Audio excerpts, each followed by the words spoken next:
Yes, we can hear you.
Okay.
Councilwoman Rix Odie and Councilwoman Sorrow, if you could please turn on your cameras.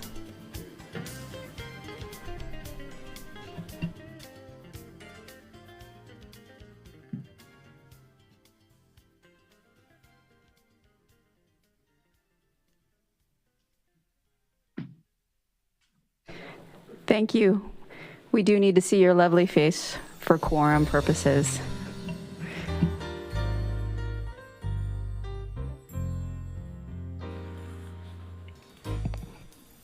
All right, Madam Clerk, let's go ahead and call to order the special meeting.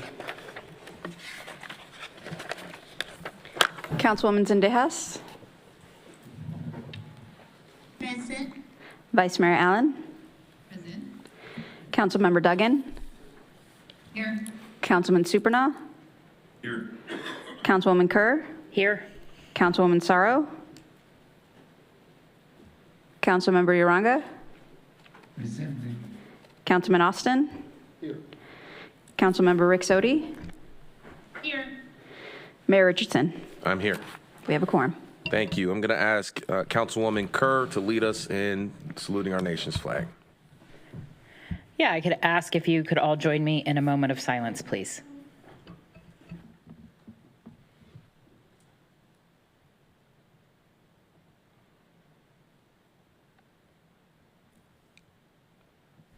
Thank you. Please stand if you're able and join in the Pledge of Allegiance. I pledge allegiance to the flag of the United States of America and to the republic for which it stands, one nation, under God, indivisible, with liberty and justice for all. All right, let's get started. We have one item on the agenda. Madam Clerk, could you bring up the first item, please? Report from Financial Management, recommendation to authorize City Manager to work with the Utilities Department to implement a natural gas price spike relief program for residential gas customers most in need of payment assistance citywide.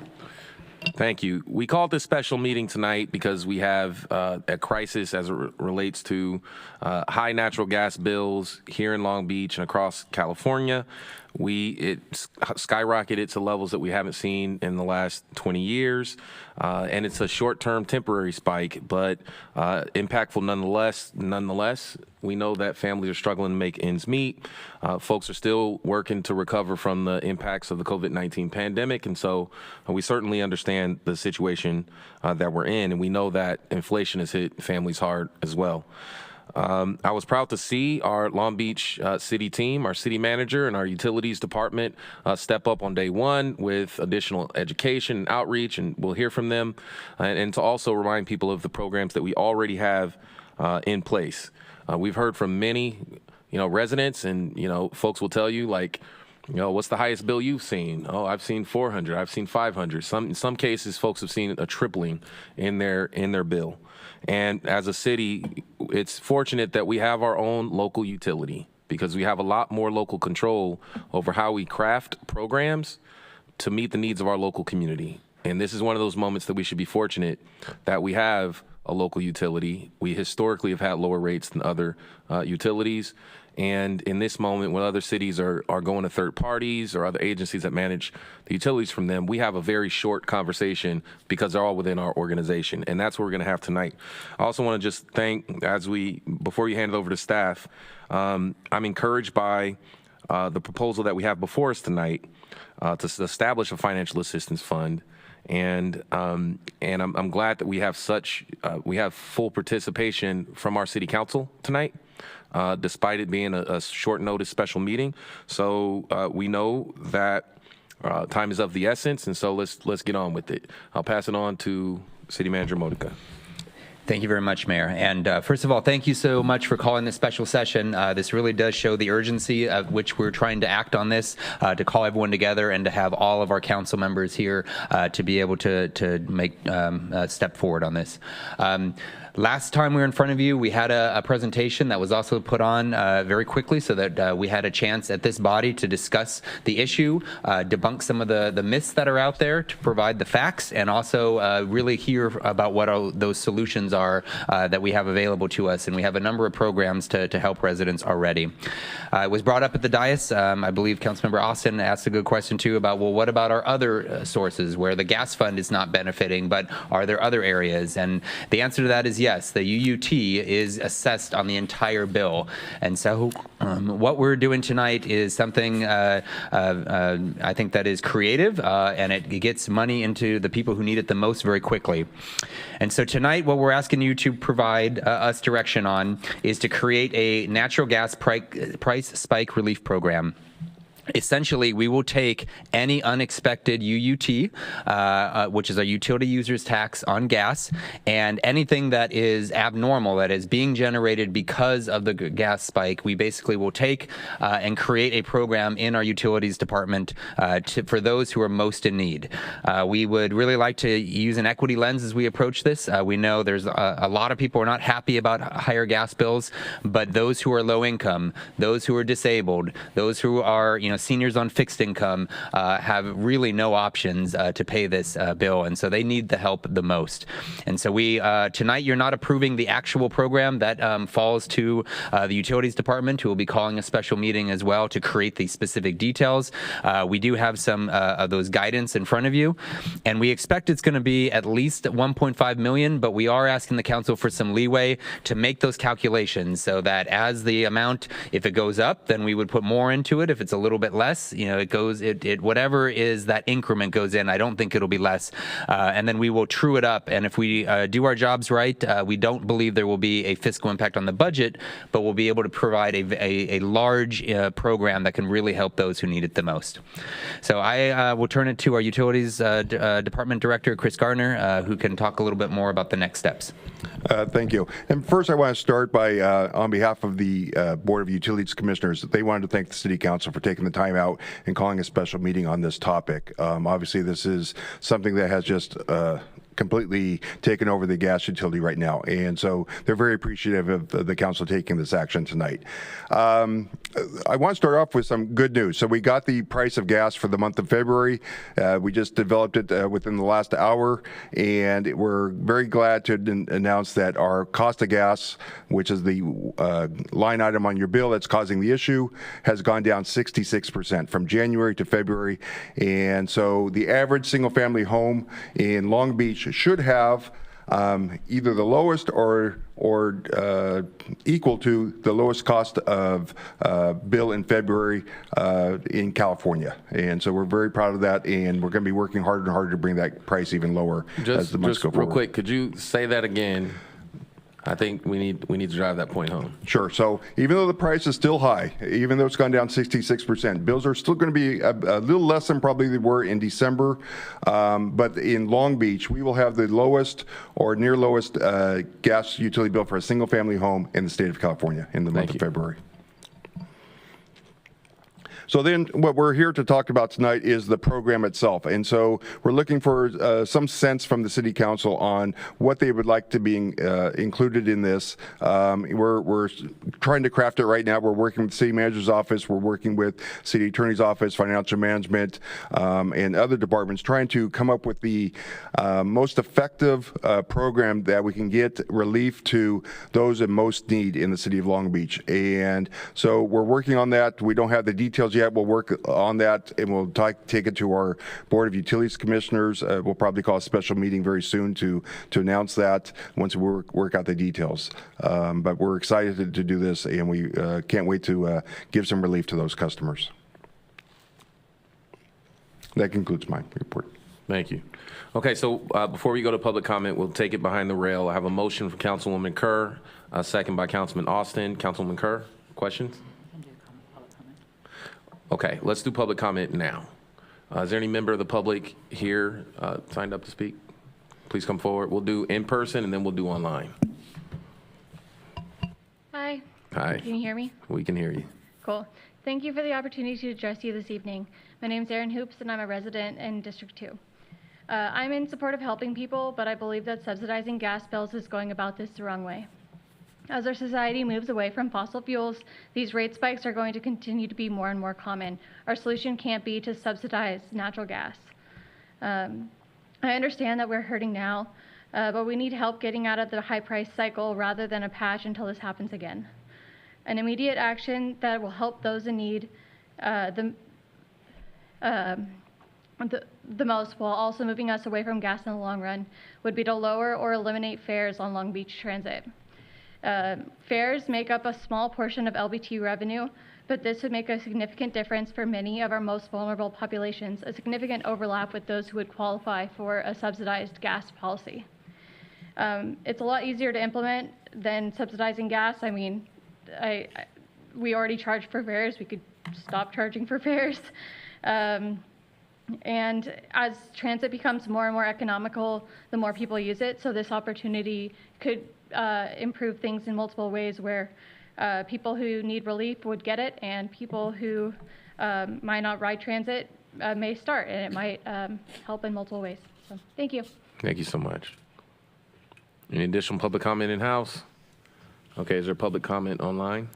If there are any members of the public that would like to speak on item 1 in Zoom, please use the raise hand feature or dial *9 now. We have 2 hands raised. Dave Shukla, your 3 minutes begin now.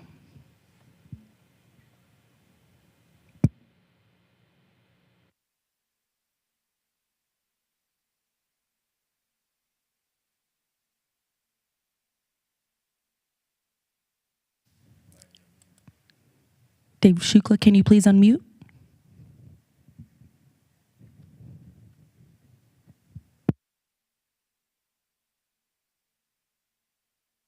We'll come back to you. Heidi Kitchen, please unmute.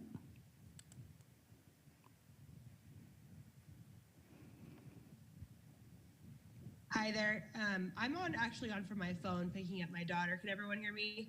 Yes. Okay, perfect. Thank you so much. So I just wanted to comment on this. I understand, the reason behind why the gas prices are a little bit higher, or a lot higher actually. And that makes sense to me. But, looking at it from a constituent perspective, I mean, I'm in my home with my 4-year-old daughter.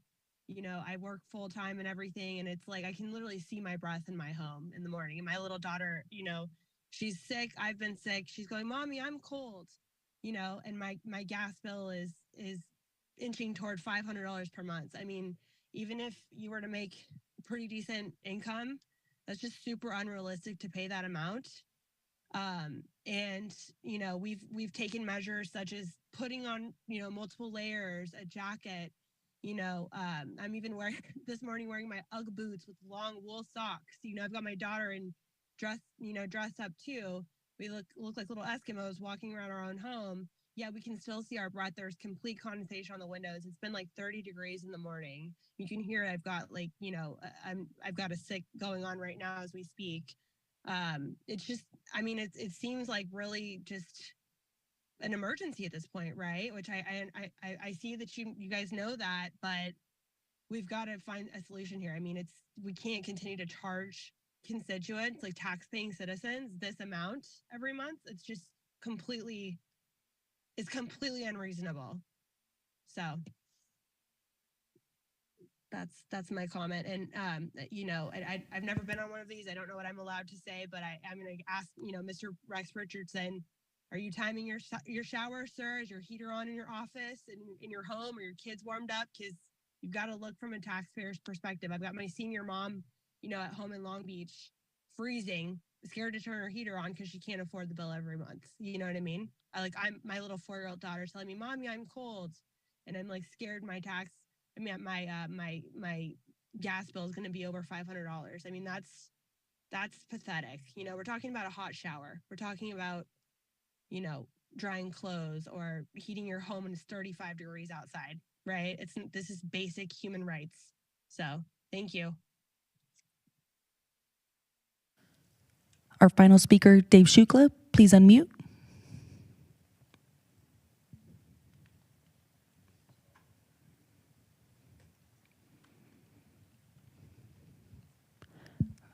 Okay, that concludes public comment. Thank you. We'll take it back behind the rail. Councilwoman Kerr. Yeah, thank you to staff for being so responsive and to the mayor for calling the meeting so quickly. I'll repeat a little bit of what has been said, that the prices and billing cycle impacts most families in the city, and it's going to hit those living on a fixed income in a really specific way. And we're looking at needs-based programming for assistance, but we know that there are families that might not qualify for reimbursement, and they might miss that mark by $500 or $1,000, which is what their bill might be this month. So I just wanted to acknowledge and put out there that there are folks who this is going to be really difficult. It's a child care payment, it's a car payment's worth of money that they'll have to reallocate their budget, as the mayor said, in a time that they're already tightening their budgets and dealing with inflation and higher costs all around. I believe you talked a little bit about, so just a couple of questions. Can you say again one more time about the price setting for this next cycle?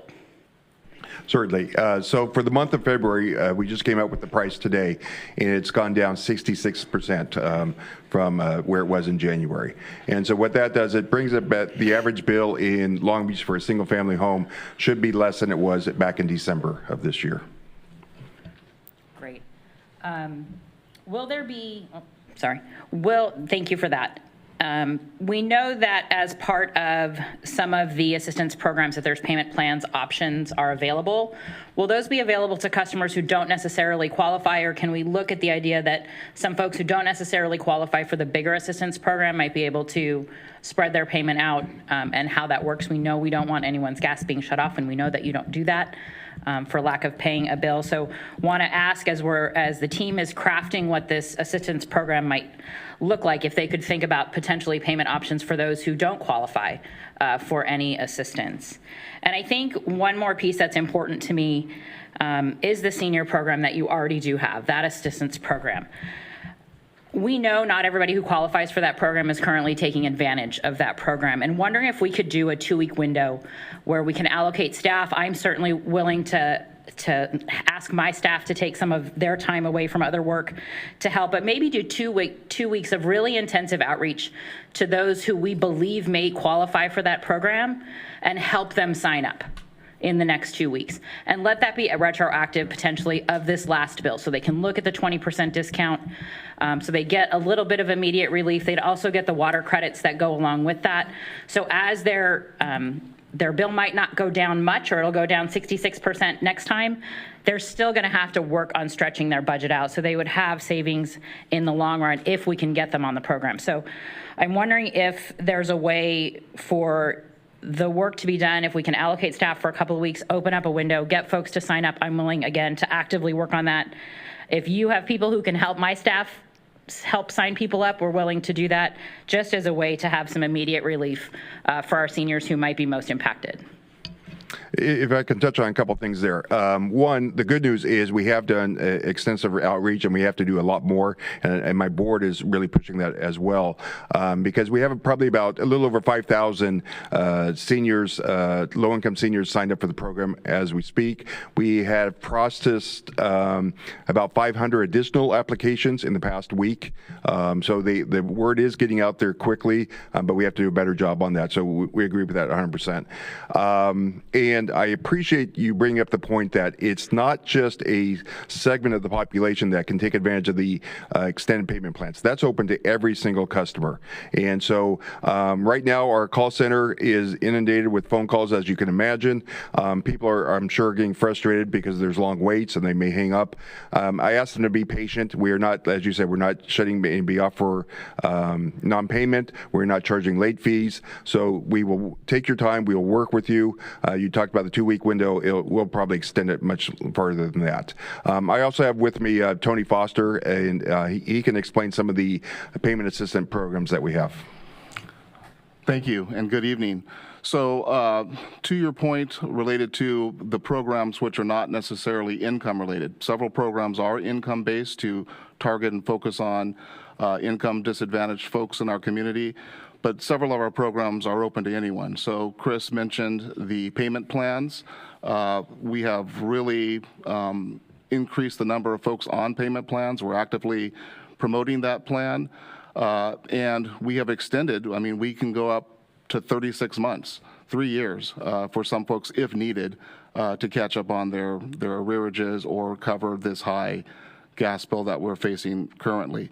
So that's open to anyone, not income-based. And then we have another plan, which we call our level pay plan. That plan focuses on taking a year's worth of gas bills and averaging it out over the 12 months. So typically when gas consumption goes up in the wintertime and prices go up in the wintertime, that's averaged out over the summer months when prices and consumption are low. So that helps people better budget for and account for their bills in an even manner rather than having these very high gas prices in the winter months. So those cover the plans that are available to anyone, whether income-based or not. And then I just really would like to refresh the income-based plans that we have. Our low-income discount plan, which is 20% off of the gas bill. That's open to households, folks that have 1 to 2 people in the households. Their income threshold is $36,620, $46,060 for folks with 3 or more in the household. So that is a great help, and that's been taken advantage of dramatically over these last several weeks. We have our Home Energy Assistance Program. That's a HEAP program. That is essentially federal funds that provide for a one-time payment of a energy bill, whether that's gas or electric. And then those programs are available for a limited time based on the COVID arrearages for water customers as well. So folks are encouraged to take advantage of that one-time payment, which is really helpful. And then we have our, as was mentioned by City Manager Modica, the UUT, the Utility Users Tax Exemption, which covers a whole host of discounts, not only the 20% gas discount, but an exemption off the 5% utility users tax, which is quite helpful. A $5 monthly water service credit, and then a reduction of $35 on the service establishment fee. So all of these programs combined are really being utilized. We're pushing them out as much as we can, but as Chris said, we need to do an even greater job to get these programs out and taken advantage of by the customers that remain out there. Good, thank you. Councilman Austin. Thank you. Obviously, I fully support the direction that we're headed in. I do recall asking a question last week related to this particular issue, and I'm glad to see us moving forward. So thank you to our mayor and city manager for putting this special meeting together so that we can discuss this as a council. Like I said, I fully support the direction we're going in. I just want to have a good idea as to how far $1.5 million will go in terms of relief. What do we anticipate that scale to be? What do these relief packages look like for individual ratepayers? Is it going to be something across the board, or will it be fluctuating in terms of what type of relief we will be able to provide? Because I think that really matters in terms of the impact. I don't know of any other agencies or cities that are stepping forward to do this right now, and so I think our Long Beach Utility Department, our city team should be commended for even looking and moving in this direction. And I agree that any utility users tax collected off of a spike should be returned to the ratepayers. But at the same time, this is devastating family budgets. Low income, seniors on a fixed income, middle class families. Everybody's taking a major hit right now. And so I'd like to go a little further than $1.5 million if possible, right? I understand that this item is looking at creating a relief package that will return those excess utility users tax back to ratepayers. But I think I'd like to go a little deeper, a lot deeper, and understand that we have the ability to help if possible. And so I'm looking at the budget, right? I'm just trying to understand, what we are are collecting our utility users tax on a monthly basis? Does anybody know that off the top of their head? Are you asking what the total amount is? Yes. I don't have that. Kevin Riper from Kevin our Riper Financial can come Management. give some estimates about what we've collected and what we estimate would be the extra amount. Kevin Riper, Financial Management Director. The budget estimate for fiscal year 23 for utility user tax on gas is $5.3 million. That was the adopted budget estimate. Today's estimate is $1.5 million higher than that, or $6.8 million. So 6.8 million divided by 12 months is like almost $600,000 a month. But as Mr. Garner explained earlier, it fluctuates month by month. And I guess for the benefit of our public and the council, how are those utility users tax dollars budgeted for the department? Is that an operational cost or revenue? It's general fund, so that pays for police and fire and public works and libraries and all the things that we enjoy as a community. I will point out that the city itself is not immune from price spikes. So normally this would be the kind of revenue that we would use to absorb some of the price spikes that we have on our own from our fleet, from our surf facilities, from our buildings. But we're choosing not to do that. So we'll figure out another way to pay for that. We too need to tighten our belt and find ways to accommodate those costs. We do feel that this particular money should be returned into a rebate type program. And another just thought, and I know we are reallocating, Recovery Act dollars that may have not been spent in certain areas. Is there opportunity to possibly move some of those dollars into a fund that would provide relief for families? We can take a look. This is going to be the biggest one. Those were down to the couple $100,000. That's kind of how we did some of our homelessness response. So we took some business grants or in one area and moved them to another. We can take a look, but absent dipping into the money that's going to prevent us saving or preventing big budget cuts, that's probably the last piece that's left over. Most of our grant funds have been obligated or under obligation, but we can look at it. Again, this program, what you're authorizing tonight, will keep paying dividends as long as the gas prices go up. So it's 1.5 million now. If it continues to be high, we'll have more money to put back towards that program. Hopefully, it'll go the other way, and we won't we'll get down to normal prices, and then we won't have to have that rebate program going forward. I was just going to say, if there's additional money, we can actually, continue the program, correct? So, and the $1.5 million that we have today, it really comes down to how far we go. So what are the income criterias for a fixed income for a senior or for an individual with disabilities? If the universe is very, very broad, it might be $10 per person if it's everyone. Or if we target those who need it most, it could be, $50, $100. Right. So it really just comes down to how the commission designs it. I would just ask, when is the commission actually going to meet on this? So we have our next meeting tomorrow morning, so we'll talk about this in general terms. And then I expect that their next meeting would be 2 weeks after that for the regular meeting. So I expect that they will call a special meeting to address this because we want to get this started as quickly as possible. Anything else, Councilman? Well, I was thinking more scale, right? So how many households are there in the city of Long Beach that we service? So we have about 150,000 gas customers, and that includes in Signal Hill. So that's Long Beach and Signal Hill.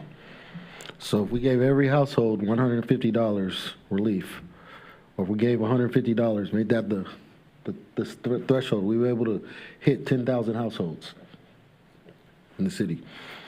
I think that's good. That's a start. And I'm just gauging the amount of constituent calls that we're receiving, the social media tags and posts that I'm getting hit on regarding this. I think this is a big issue in our city, and we need to maximize as much as possible. So thank you so much. I'll be supporting this item, but I would ask that the commission, and hopefully they're listening as well, be creative and understand that this is something that we need to commit to, and if we can commit more, we need to do that.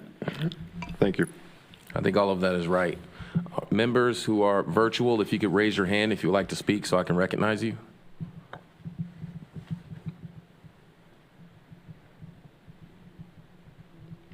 Okay, Councilwoman Zendejas is first. And then Councilman Supernaw. Thank you, Mayor, and thank you to city staff for this report and your continuation of outreaching to our constituents. I think it's very important that we do that. I know that a lot of our constituents have been very, very nervous about getting their gas bills this month, and even though we've been doing a great job of doing outreach, I think that a lot of our constituents still needed more information. So I really appreciate the Utilities Department for sharing with us all the updates again and being able to share that. I know one of the things that that some of my constituents keep asking is, will this be something to expect again? I know that we haven't had such a spike like this, but can you, Mr. Gardner or Tony, please let us know if we should expect something like this in the near future again? I'm really pleased to see that in February we're seeing a decrease. So that's really, really motivating for me and encouraging. I can jump in there. So I think I said last week, one of the encouraging things that I'm looking at is the price of natural gas across the country is actually fairly low. And so there is supply out there.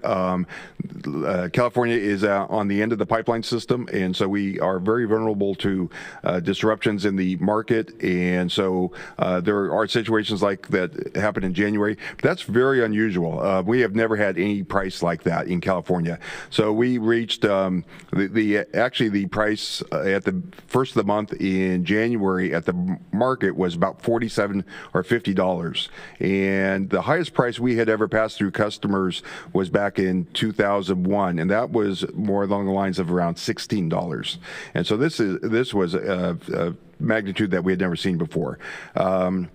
So we had anticipated that the market would somewhat self-correct. I think people are seeing, the old adage that the best cure for high prices is high prices.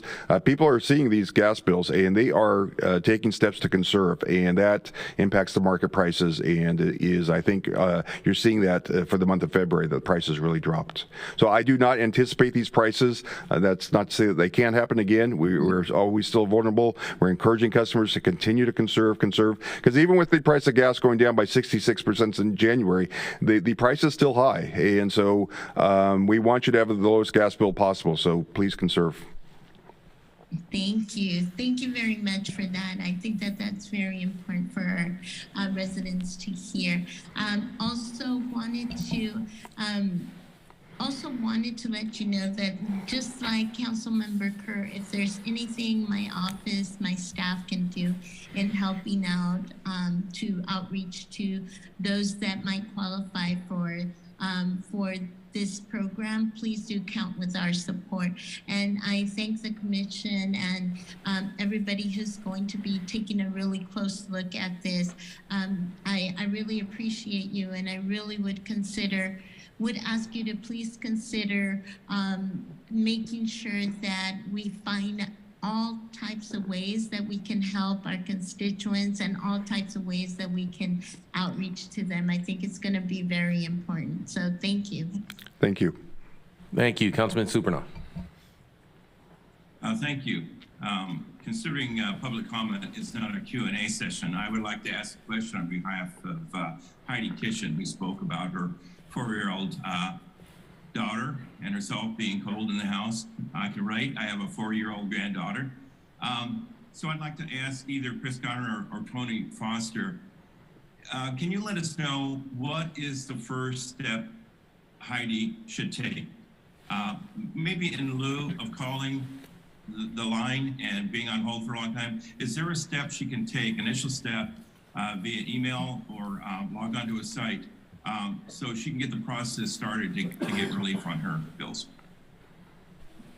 Yes, Councilman Supernaw, I'd be very happy to answer that question. So to take advantage of these programs, there are multiple routes to get to. We're trying to make it as accessible to customers as we can. So let's take the low-income discount program, which your particular constituent sounds like she might qualify for.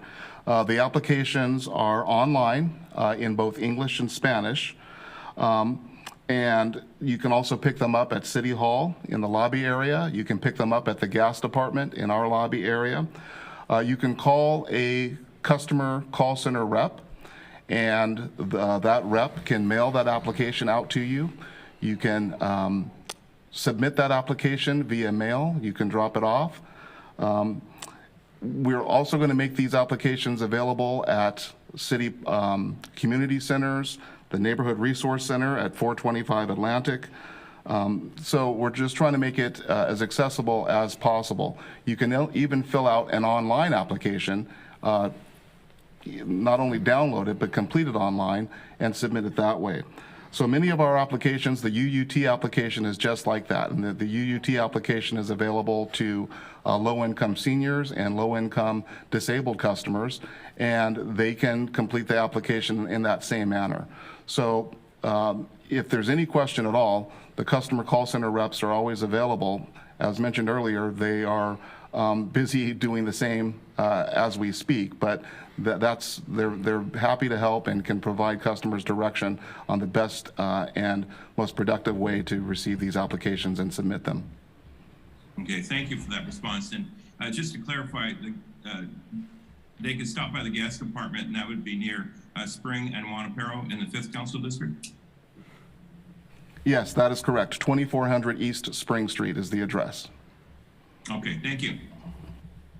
Thank you. Councilman Uranga. Thank you, Mayor.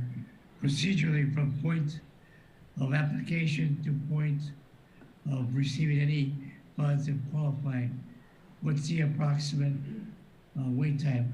Now, obviously, the need is immediate. The costs are high. Bills have to be sacrificed. So the need would have to be right away in terms of individuals who are having some kind of financial need. So you just that question, that's all I have right now. Thank you, Councilmember. One of the things that we're going to try to attempt to do with this new program is to make it as pain-free as possible to qualify. We want, when you call up, because we're having seniors call up on fixed income right now, and you can feel the pain when they call. They're very concerned that they're going to have their gas shut off or they can't afford heat for the next. We want to put them at ease, and so we want to make it as simple as possible. We want to be able to tell them when they call in that they qualify for the discount, and so we're working on steps to make it as simple as it can be for our customers, so that they know very quickly, and the turnaround is very quickly. Thank you. Next, we have Vice Mayor Allen. Thank you, Mayor, and for getting this on so quickly. I know that we've gotten a lot of calls from our residents, including Aaron Hoops, who showed up and spoke to you all today. And I know our residents are really in need of help. So Aaron will be working closely with you and all of our residents who are in need right now. My question I have, are there any, I know you talked about the outreach. Are there any opportunities to partner with other utility agencies to expand the number of recipients of this relief program? Is there any opportunity to do that? So the other major utility in Long Beach would obviously be Southern California Edison, and so we have thought about reaching out to them, and we had some initial conversations. I'm thinking it may be easier not to partner with them because it will just take too long to set that up. So we're trying to find the fastest way to get this to the customers. But we are talking to them about best practices that they have on their end so that we can incorporate them in our program. Okay, thank you. And also, what are the best ways to work with the state and federal governments to get more assistance? I mean, at 1 million, I just don't know what that means and how many people that's going to help. But are there ways to get more assistance from state or federal? So we've actually gotten several $1 million during the COVID to pay off both gas and water arrearages that we've applied to customers' accounts. I think we've had somewhere between $3 and $4 million that we have done to date. So we are going to be working with the most state and federal. It won't be just us. When you talk about the utilities, obviously SoCal Gas, San Diego Gas and Electric, PG&E up north, there's already efforts going forward on that. And so we're talking to our government representatives and see if there's ways that they can help us and our customers. Great. Well, thank you, Chris, for all your work on this. I appreciate it. Thank you. Thank you. Councilman Sorrow.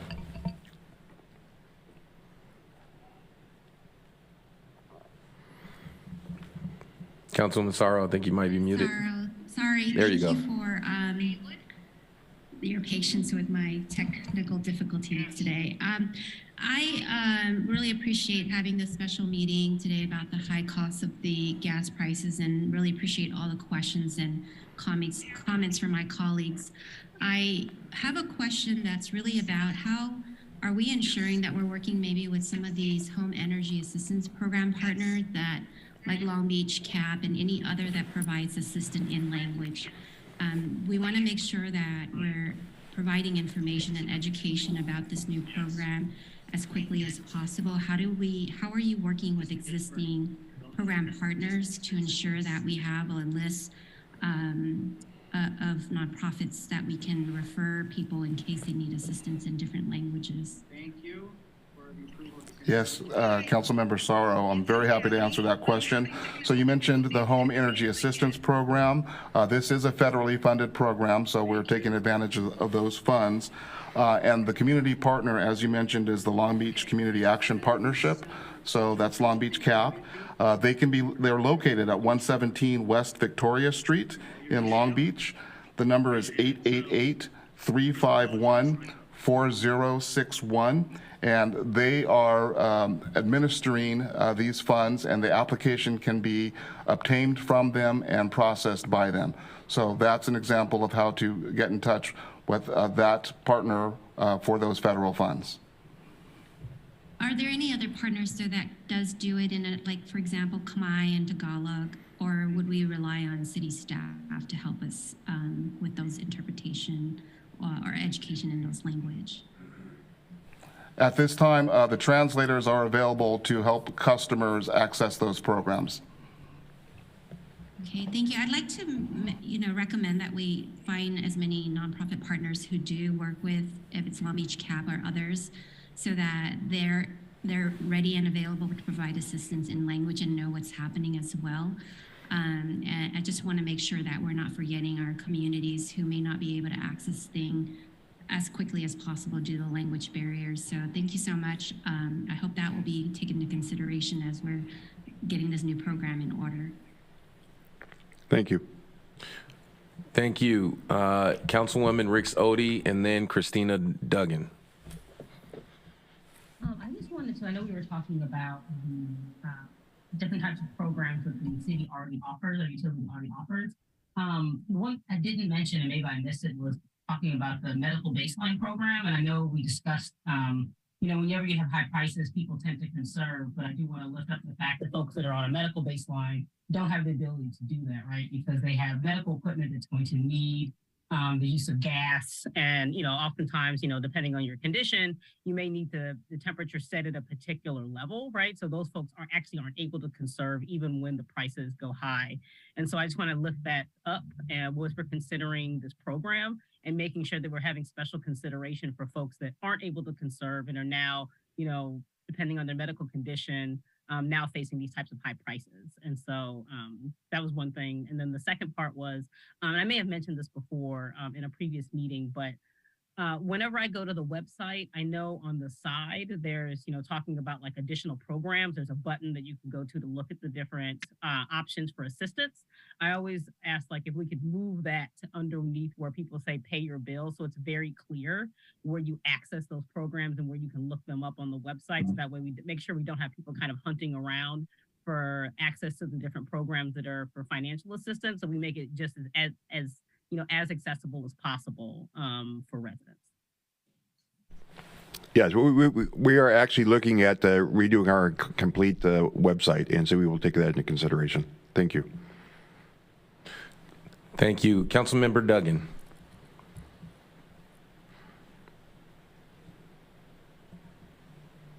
Councilmember, I think you're muted. We don't have your audio. Better? Perfect. All right. Thank you for calling this meeting, Mayor. I think it's really important that we get involved with this. I know some council members addressed this, and the utilities team did, but I'm really concerned about the seniors.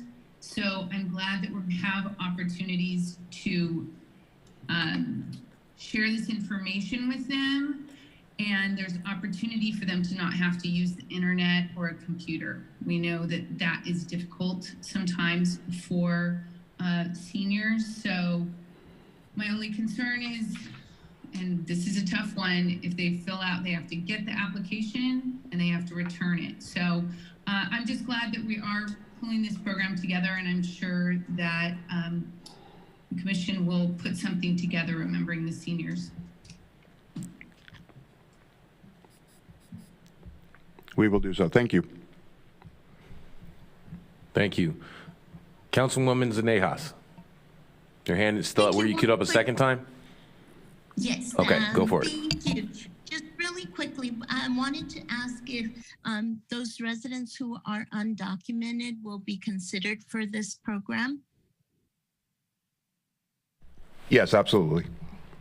Okay, thank you. Also, I really like what Councilmember Duggan said about the seniors not being, maybe it would be difficult for them to actually get the application and maybe have to return it. So that's twice that they have to do something.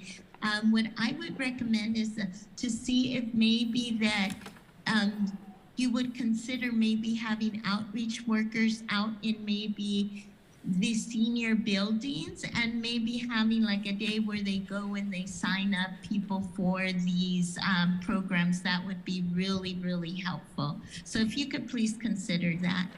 That's an excellent idea. Thank you. Thank you. Thank you. So we'll sum it up and then take a vote. Great feedback from members of the council about ways that we can engage our senior population to make sure that they take full advantage of what's available here. We know there's a lot of need out there, so we want to be very strategic in how we target, as the motion is written, folks who are most in need of payment assistance. We would like to have an update as soon as the commission begins to talk about that process. We would like to have a memo back to update this council. I also think that it's important, and I will say this, that we get money out of the door as soon as possible so we can see whatever credit is reflected in the next month's bill, if even possible. So we certainly want to see that. And this should be easy. We don't want to stand up some arduous process to make this happen. Once we pick how the program is administered, let's make it have as few barriers as possible. And so lots of great feedback from the city council. And obviously, we want to go as far as we can, but we know there are limitations. So, placing that equity lens makes a whole lot of sense. And so we thank you for what you've done here, and we know that we may have to do this again next month. I will also acknowledge just some of what we heard from the public. We know this is not a sustainable process, and as we continue, as climate change continues, we may see more fluctuations in the years to come. So we have to also put a lens in how we think about our climate action on what we're doing to stabilize this market and to make sure that our communities are transitioning to more sustainable means to heat their homes. And so that's something that we have, it's a big, expensive task and challenge, but there are opportunities. The Inflation Reduction Act, the federal act, is mostly focused on climate change and infrastructure investments around that. So we should think about what we can do to prepare for this, because next summer, we don't have an excuse to say they surprised us, next winter, if this happens again. So let's just put some thought to how we improve our systems in the future. That said, we have a motion and a second. Members, actually, we have to do a roll call vote since it's virtual. Let's do a roll call vote, please. Council District 1? Aye. Council District 2? Aye. Council District 3? Aye. Council District 4? Aye. Council District 5? Aye. Council District 6? Aye. Council District 7? Aye. Council District 8? Aye. Council District 9? Aye. Motion is carried. Thank you. We have one final public comment before we end the meeting. Any member of the public sign up for public comment? Because it's virtual, we can't do signups. Right. Well, you know what I mean. So if there are Anybody any wanna members of do the public public that would comment? like to speak in person, something that's not related to the agenda, please line up at the podium. In Zoom, please use the raise hand feature.